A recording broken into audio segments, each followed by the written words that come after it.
Olá pessoal, retornando. Bem, a gente está aqui falando com a professora, mestre Odila Weigand sobre grounding e reflexões sobre o livro dela, Grounding em Autonomia. E ela já está por aqui, vou chamá-la de volta.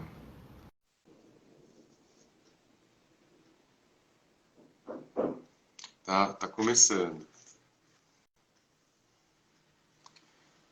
Oi, querida. Voltamos. Voltamos. Eu acho que estava tão bom assim. Quando eu olhei, eu falei, nossa, está indo para 50 minutos, né?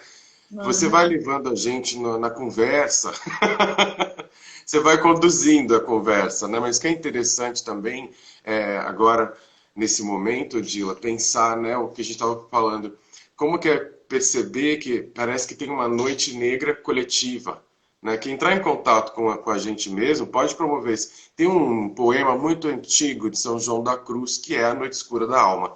Então ela se inspira naquele poema de São João da Cruz, que é A Noite Escura, né? Que uhum, todo místico passa, que toda pessoa que passa pelo processo espiritual, ela vai passar pela noite negra, isso em qualquer cultura, textos da Annie Besant, textos de outros esotéricos, né?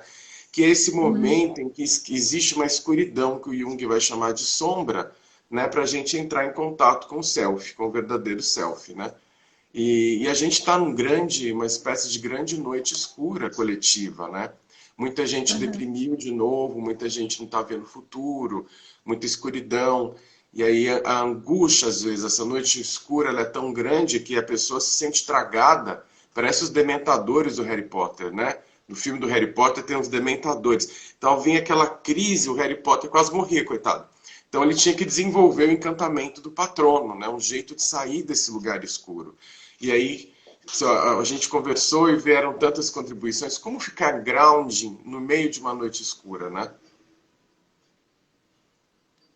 É, o ideal é que a gente já viesse, né?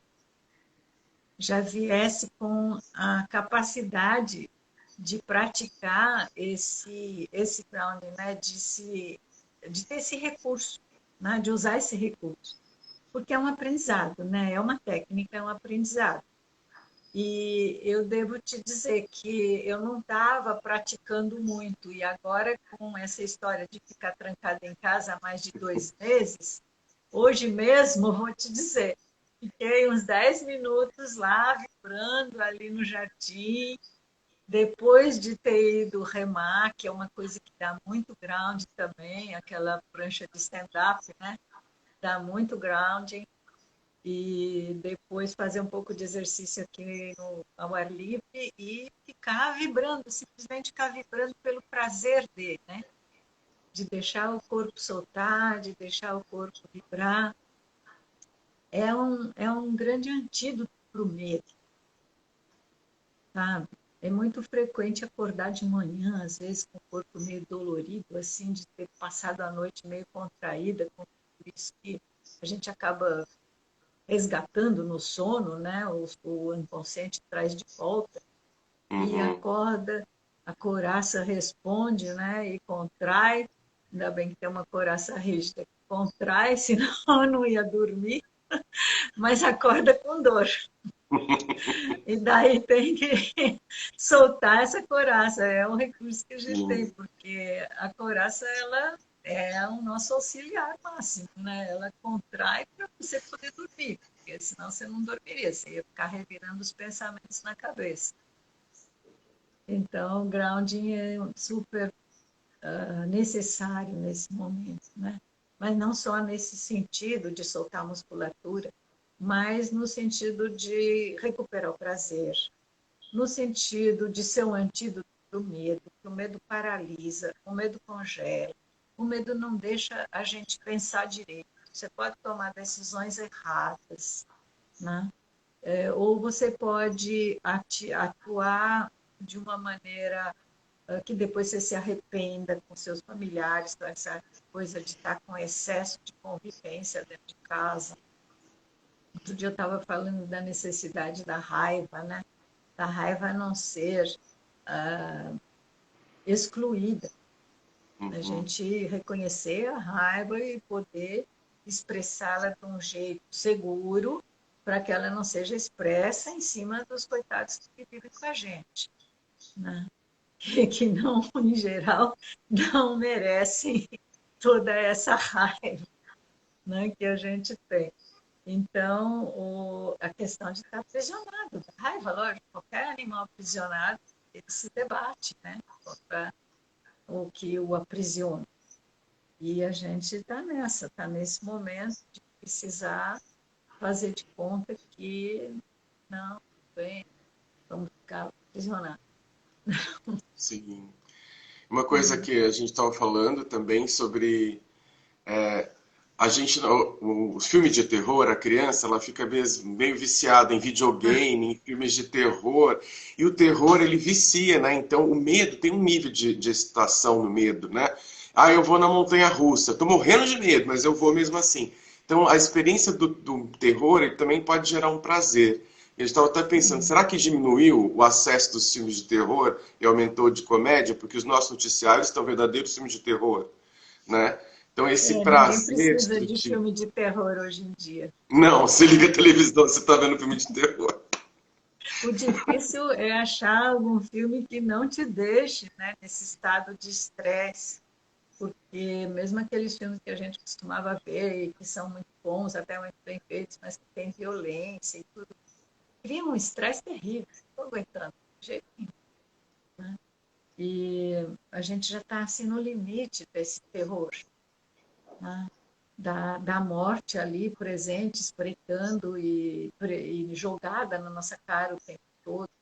Ontem eu assisti um videozinho, era uma senhora que ela dizia que ela tinha uns 70 e poucos anos e que ela era pediatra e tinha sido pediatra de criança, que trabalhava em UTI, que ela viu duas grandes epidemias e uma delas foi a meningite, e que ela viu muita criança morrer com a meningite, mas que de jeito nenhum ela não acha que essa exibição das pessoas no leito, sufocando, e os médicos e enfermeiros entubando, e que tudo isso, todas essas cenas não dizem respeito ao público, que isso não é para ser mostrado ao público, porque os médicos e enfermeiras são preparados para tudo isso, eles estão trabalhando ali, sabem o que estão fazendo. E a gente fica ali assistindo filme de horror, e isso está sendo empurrado goela abaixo das pessoas, e faz, né? E ela estava dando esse depoimento muito coerente, uma pessoa muito lúcida, né, da experiência dela. Então, o quanto que o Pierratos trabalha muito com a negatividade e o resgate dessa energia que é investida em negatividades, né? E o quanto que a gente se desgasta e coloca mesmo nessa busca daquilo que é negativo, daquilo que é pensamento que me faz mal, porque existe um hábito, mas por outro lado, também essa associação da excitação com essas negatividades. Então, a confusão do prazer, né, com excitações muito intensas. E claro que a montanha-russa é um prazer, você grita, você se joga lá de cima, tudo aquilo que implica num certo risco acaba gerando um certo prazer, por quê? Porque você escapa, né? O prazer é quando você escapa. Eu que não gosto muito de montanha-russa, quando eu estava na Disney, há uns poucos anos atrás, entrei nos brinquedos lá, e daí, quando eu entrei, a minha única preocupação é se eu ia sair viva de lá. Tinha a impressão que eu ia sair viva, de tanto que aquilo chacoalhava e não terminava nunca. E tem gente que curte muito, mas acho que é uma questão de labirinto, do seu labirinto está bem equilibrado. Na verdade, o labirinto já não deu conta, né, daquela chacoalhação toda. Então, para mim, já não Sim. era prazer, para outras pessoas era, né? Mas isso era, acho que, uma questão física até. Mas o quanto que essa excitação, para nós, está sendo prazerosa, enquanto a segurança está garantida. Você quer saber que aquele brinquedo da Disney, de jeito nenhum, não deve cair. né? De vez em quando cai algum de parque de diversão, mas a ideia é que não deve cair. Então, você tem esse risco calculado e você pode curtir a excitação de se expor ao risco e escapar do risco. Né? Você pode até levar isso para a ideia da castração e tal, você escapa da castração e você é vitorioso, né?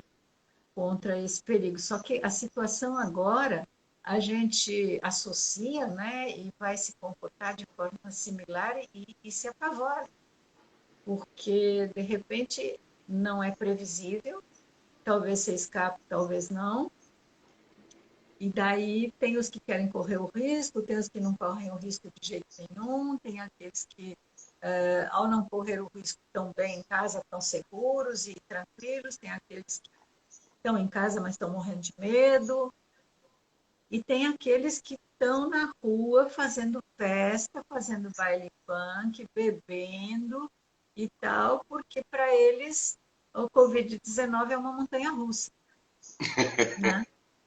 Que tem esse prazer. Eu me exponho ao risco e eu vou mostrar que eu não sou atingido, né? Então, estão por aí. E daí tem toda essa briga, essa discussão, a polícia pegando gente na praia, né, e prendendo, e depois você vê na televisão as pessoas andando sem máscara e bastante próximas umas das outras. Então, a maneira de diferentes pessoas de lidar com essa excitação e esse prazer, né? O prazer enfim, chamado negativo nesse caso, né? Porque essa excitação toda também, quando a gente busca nos filmes, ou mesmo quando você está lá pregado na televisão, é entretenimento.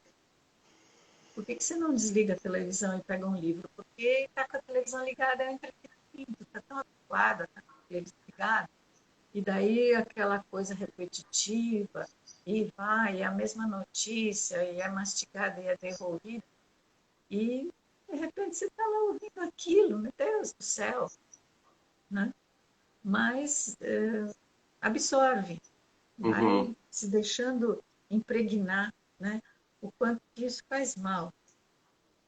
Mas entretenimento é hábito, e é um hábito que hoje em dia está se vendo o quanto que ele é nocivo, né?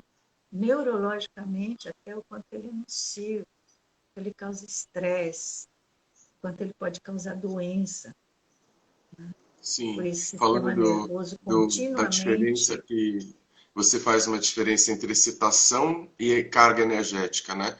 E muitas vezes essa busca por excitação, ela descarrega a energia da pessoa. Pode ser tanto no prazer de ver algo negativo, pode ser a pornografia, pode ser qualquer coisa que gera tanta excitação, mas não gera carga para fazer as curvas energéticas, né? De tensão, carga, descarga, Eu relaxamento, acho só na que você excitação. falou, realmente, eu costumo dizer, e até não pensava, porque não tinha Covid, já costumava dizer, gente, quando você lê o Reich, dá a impressão que carga e excitação é a mesma coisa e andam sempre juntos. E não, né? Você vai ter a alta excitação que descarrega a pessoa, que esgota a pessoa de tanta excitação, né?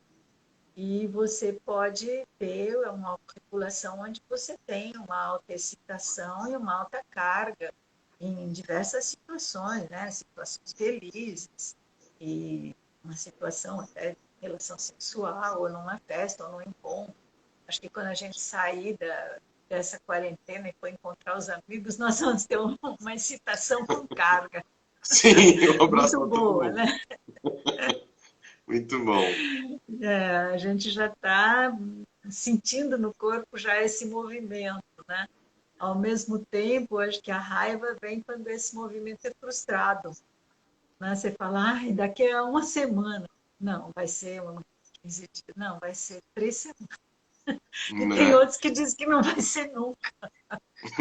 Você Então, e como que eu né, é um reconfigurar esse contato? absurdo. Tem uma pergunta aqui do Dante, ele falou que o que você acha sobre os atendimentos presenciais, né? Mesmo depois que a São Paulo está com quarentena até 30 de maio, né?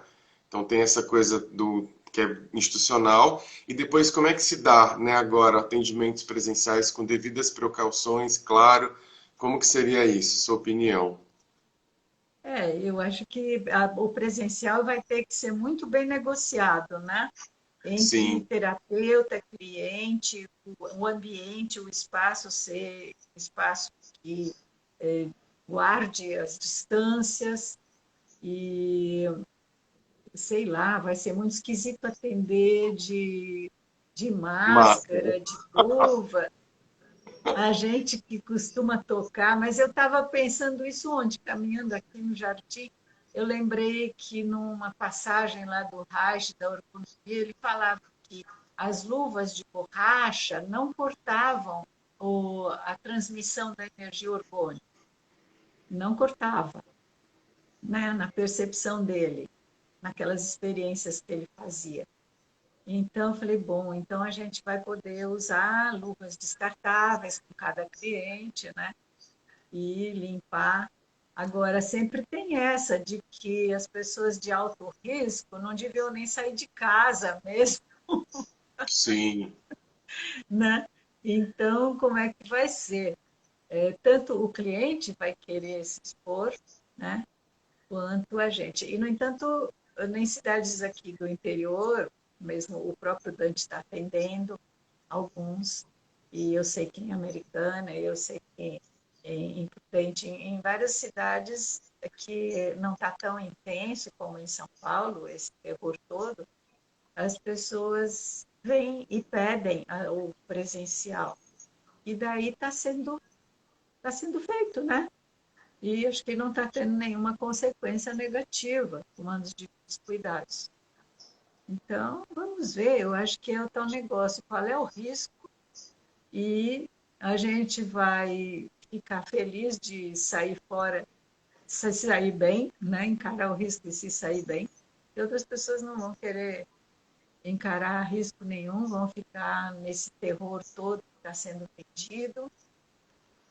Parece que ultimamente, nesses últimos dias, eu já percebo um movimento de desânimo quanto à quarentena. Tipo, ai, quer saber? Para mim chega e agora eu vou sair, né? uhum, Tenho sentido muito pessoas que respeitavam bastante essa quarentena e que agora já estão... E não é que o risco diminuiu, né? Concretamente, não não. diminuiu. Mas, de repente, a sensação das pessoas parece que acostumou, ficou uma coisa mais natural, né? A gente está convivendo com isso e pronto. Do jeito que a gente convive com a violência, né? Então, a violência, cada vez que você sai de casa de noite, é aquela coisa, né? Não sabe o que, que vai acontecer, mas você não deixa de sair, né? Sim, Então, pode acontecer como pode não acontecer. Você vai tratar de não andar de vidro aberto, você não vai passar em certos lugares, e sei lá. Essa questão de adoecer, parece que as pessoas estão absorvendo também. Muitas pessoas estão absorvendo essa sensação de risco e não estão mais evitando tanto, né? Tipo, parece que vacinou a gente, o medo vacinou. Foi tão massivo essa propaganda, essa mídia, que de repente não está mais impressionando tanto. e como Pode ser, eu não sei, comentei é a com minha você de impressão. uma pessoa que eu atendo à distância, ela está lá em São Paulo, no hospital, né? E ela, eu nunca, na verdade, eu nunca conheci ela pessoalmente. Sempre que eu comecei a atender, já foi à distância. E ela faz as radiografias dos pulmões, né? E ela falou que teve um domingo que todas as radiografias eram de Covid, né? E ela, é Uhum. impressionante, ela tá desde o começo, 60 dias na ativa, tem uma folga por semana, não pegou nada, né? Como que essa pessoa, eu te contei também de uma amiga minha que é freira, né, que trabalhava no foco, vacinava todo mundo, nunca pegou nada. Quer dizer, como que essa conexão da gente com o corpo, né, e um tipo de fé, né, de uma fé que ela tem, que ela não vai pegar e ela não pegou. Então o grounding também, né, ter essa conexão interna, né? De ir para a vida e se conectar. E uma fé, né? Acho que como a gente podia ir encerrando esse momento da fala com essa questão da fé, né? Como que é lidar com essa crença de que a gente vai sobreviver, de que essa doença todo mundo vai ter contato. Como tem contato com o sarampo, como tem contato com o H1N1, né? Ela também vai fazer parte da nossa vida. Como se fortalecer para atravessar tudo isso, né? E principalmente, né, a gente não vai dizer que nós temos a possibilidade de lidar com a doença, a gente pode lidar com o medo. Com E a medo. gente sabe que o medo enfraquece. O medo te deixa exposto, o medo te deixa vulnerável, né? Então, quando você promove esse movimento de energia, essa vitalidade, essa sensação de presença do corpo, você eu estou com o telefone aqui, eu já recusei. Você pode ter um antagônico para esse medo, né? Eu acho que isso é uma coisa que não é pouco, é muito importante. Né? E os diferentes tipos de ground, né? O olhar, a conexão, a presença, daí a relação terapêutica, o suporte, o poder falar, essa relação que a gente está desenvolvendo através do espaço, que é uma coisa muito nova, muito diferente, mas daí você já fala voltar para o consultório, né? Eu não sei, não. Eu ainda não estou pensando em voltar para o consultório, estou pensando Nem em eu. desenvolver mais isso daqui. É. E a gente está fazendo trabalho corporal assim, né? Eu fiz um trabalho Sim. semana passada de grounding. Eu nunca tinha feito na vida isso. Aí terminou, ela falou, é engraçado, né? Eu falei, o que você está sentindo? Eu estou sentindo que eu estou em casa. É difícil sentir isso. Uma sensação que eu estou em casa, eu estou bem. Eu falei, nossa, que interessante, né? E assim, não estou lá corrigindo o pé, essa coluna tá torta, mas ela teve aquela percepção. Eu vou compartilhar um sonho com você. Uma vez eu fui fazer um trabalho com adolescentes e era ground, né? E eu tive um pesadelo naquela noite, que eles tinham movido a aula deles para um saguão, né, um porão, que era um show de rock. E minha aula ia ser entre um show de rock e outro. Eu falei, nossa. E eu cheguei lá, não, os meus sonhos, filme. Eu cheguei, quando eu vi, tinha várias pessoas mutiladas. Então tinha uma pessoa com muleta. Eu falei, e agora? Tudo que eu aprendi, gente, tem que ficar com os dois pés no chão, o que que eu faço? E aí no sonho, no sonho começou a acontecer. E eu vi as pessoas se organizando, eu falei, gente, é isso. Não tem a ver só, tem a ver com estar com os pés no chão, mas estar em contato consigo. Porque às vezes a pessoa está na cadeira de roda, né? E ela Sim, pode estar sim, enraizada, né? sim. Inclusive, o Berceli tem lá um vídeo de uma paciente que não tem pernas e ela induz o TRE e vibra isso. Uau. Né? Quer dizer, a vibração, todo mundo está em vibração, né? Só que a gente intensifica essa vibração. Nós estamos aqui falando e nossas células estão vibrando. Só que você intensifica isso para se tornar mais presente, mais vitalizado. É um recurso, né? Mas não é só esse. O quanto é importante o suporte, a presença, aquilo que você carrega dos seus ancestrais, tudo isso, né? O respeito, os valores, enfim, tudo isso acaba fazendo parte do seu ground. E daí vem a coisa da autoridade, é super interessante. Eu nem ia falar essa história do repúdio à autoridade, né? Mas tem tudo a ver, né, com essa situação. Estou 2 meses presa aqui, cara, eu vou sair. E tem pessoas que não saem, que ficam lá respeitando, né? E tem outros que saem porque acham que que é absurdo. Por exemplo, um surfista. Eu vi um filme lá no Guarujá, mobilizaram, não no Guarujá, numa outra praia, mobilizaram 3 viaturas de rádio patrulha e uma dúzia de policiais para pegar um surfista saindo da água. Aquele surfista realmente não está contagiando ninguém, nem está sendo contagiado, né?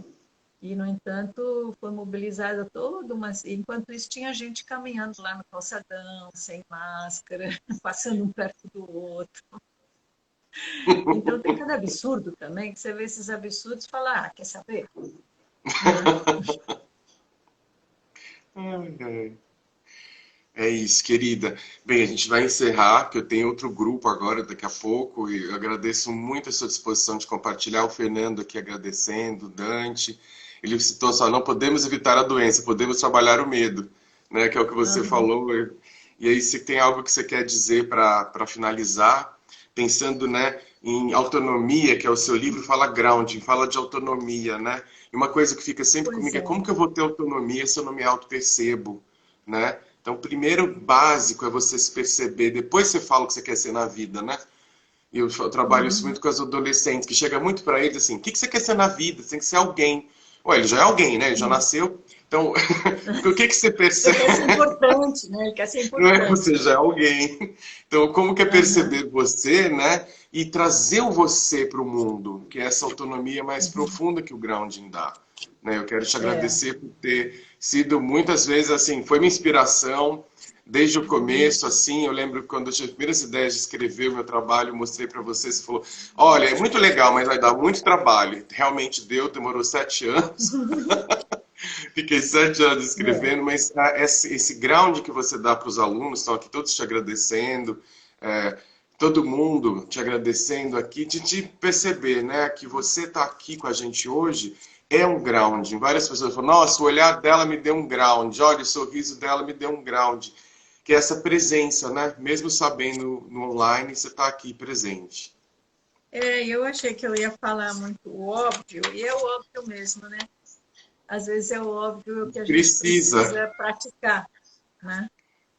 Para essa transmutação. Tem uma frase aqui, o grounding é a vibração no corpo, podendo estar no silêncio da mente. Quer dizer, você poder promover o silêncio da mente quando você vem para o seu corpo com essa vitalidade, esvaziar esse zum, zum, zum da cabeça. Né?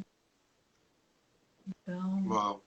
É vamos isso, ficar querida. Muito com grato. essa fala, o silêncio da mente, tá bom? Então, muito grato por compartilhar, Odila, por você ser você, né, e assumir a sua contribuição. Eu falei isso ontem, olha, isso aqui é importante, isso é você, né? Então, trazer Ah, só um você para o... aviso. Quem quiser É, o livro, a capa mudou, tá? sim, Então, a capa já não é essa que o Jovi essa é a mostrou, minha é capa do aquela que século passado. é.